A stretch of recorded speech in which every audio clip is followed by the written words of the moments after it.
MMR reason में BJP जो है वो वोट अपने साथ जोड़ती हुई नजर आ रही है और ये कहा जाए कि हर जाति धर्म का जो वोट है वो इस वक्त बीजेपी को मिलता हुआ नजर आ रहा है, क्योंकि अगर 29 में से 27 पे इस स्थिति में है बीजेपी कि अपना मेयर बना सकती है, बीजेपी और शिंदे अपना मेयर बना सकते हैं, तो समझा जा सकता है कि कितनी बड़ी बढ़त बीजेपी को यहां मिल रही है। समीर भिसे और साकेत राय भी मेरे सहयोगी हमारे साथ जुड़े हुए हैं। समीर, आप जरा बताइए क्या तस्वीरें हैं आपके पास? जश्न तो मनना शुरू हो गया है बीजेपी वाले खेमे में, क्या जानकारी मिल रही है और आपको?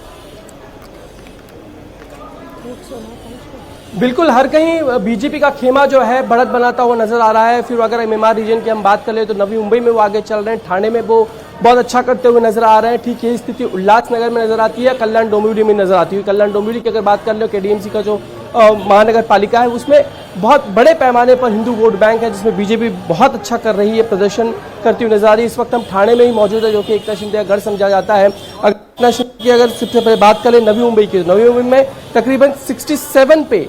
बीजेपी आगे चल रही है और 24 पे जो है वो शिवसेना आगे चल रही है। सवाल यह है कि वहां पर भी बीजेपी और शिवसेना एक साथ चुनाव नहीं लड़ी, अलग अलग चुनाव लड़ते हैं, लेकिन बढ़त बीजेपी बनाती हुई नजर आती है, क्योंकि जो गढ़ है वहां पर वो बीजेपी का गढ़ इस वक्त बन चुका है। वहां पे उनके मंत्री हैं गणेश नाइक, जो कि वन मंत्री हैं, उन्होंने पूरा जोर लगा दिया था, स्ट्रैटेजिकली उन्होंने पूरा प्लान किया, जिसके चलते उन्हें वहाँ बढ़त मिल रही है। केडीएमसी में भी रविंद्र चौहान, जो कि उनके महाराष्ट्र प्रदेश अध्यक्ष, उनका वो गढ़ है, वहां पर भी बीजेपी आगे बढ़ रही है और शिवसेना हमें पीछे नजर आती है, क्योंकि वहां पे उन्होंने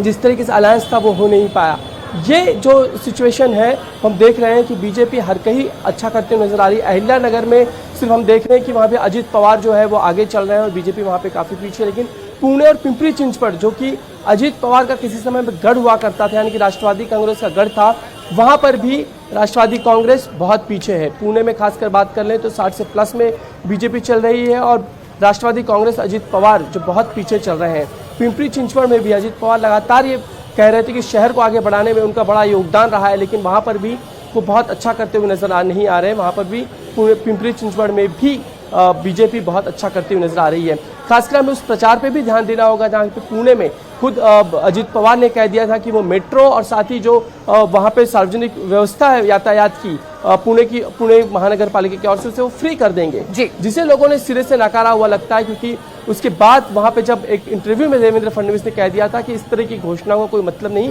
इस तरह की कई घोषणाएं हो सकती हैं जो कि व्यवहारिक रूप से संभव ही नहीं है। और जाहिर है बात, पुणे के लोगों ने उनकी बातों को ध्यान दिया है और अजित पवार के एजेंडा को, यानी कि उनके जो घोषणा पत्र था उसे कहीं ना कहीं नकारते हुए हमें नजर आ रहे हैं। इसलिए बीजेपी वहाँ बहुत अच्छा करती हुई नजर आ रही है। तो महाराष्ट्र के 29 शहरों में से 25 जो महानगर पालिकाएं हैं वहां पर इस वक्त बीजेपी के एडवांटेज है। वहां भी जहां बीजेपी के सहयोगी उसके सामने खड़े हुए थे, यानी कि साथ नहीं थे, सामने खड़े हुए थे, वहां पर भी एडवांटेज बीजेपी है, वहां पर भी सबसे ज्यादा लीड बीजेपी ही लेके चल रही है। लेकिन सबसे बड़ा जो इस वक्त का बड़ी खबर है वो है बीएमसी के नतीजे। 109 सीटों पर इस वक्त बीजेपी और शिंदे सेना रुझानों में आगे चल रहे हैं। इतिहास की अगर बात करें 25 साल बाद समीर जी ऐसा होगा कि जब जो ठाकरे लेगेसी है, जो वहां पर उनका दबदबा था, वो खत्म होगा और अब बीएमसी में बीजेपी का मेयर होगा। निश्चित रूप से मुझे लग रहा है कि 2017 में भी भारतीय जनता पार्टी से 2 सीटों से पीछे थी। अगर भारतीय जनता पार्टी समय चाहती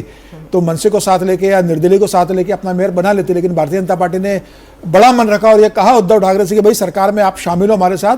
बीएमसी में आपका मेयर बनता रहा है तो हम आपके मेयर को सपोर्ट करते हैं, आप अपना मेयर बनाइए। उसके बाद भी जब चुनाव हुए तो उद्धव ठाकरे ने किस तरीके से भारतीय जनता पार्टी के साथ किया, तो मुझे लगा कि भारतीय जनता पार्टी ने बता दिया है कि भाई अब बड़ा भाई कौन है। एक लंबा समय रहा था कि महाराष्ट्र को ही नहीं बताया, वो मेरे ख्याल से पूरे महाराष्ट्र को बता दिया और शिंदे को भी बता दिया। एकनाथ शिंदे को तो पहले ही विधानसभा चुनाव में पता पड़ गया था जब भारतीय जनता पार्टी 132 सीटें जीत गई थी कि भाई बड़ा भाई तो भारतीय जनता पार्टी, और इसलिए भारतीय जनता पार्टी ने अपना मुख्यमंत्री देवेंद्र फडणवीस को फिर से मुख्यमंत्री बना दिया। लेकिन बीएमसी में जो उद्धव ठाकरे कह रहे थे कि भाई बंबई में बीएमसी में हमारे बिना पत्ता नहीं हिल सकता, और जो राज ठाकरे जो अभी संजय राउत कह रहे थे कि हम चाहेंगे तो 5 मिनट में मुंबई को बंद करा देंगे, तो देवेंद्र फडणवीस ने बता दिया है कि भाई बंबई अब किसके साथ है, मुंबई कर किसके साथ है,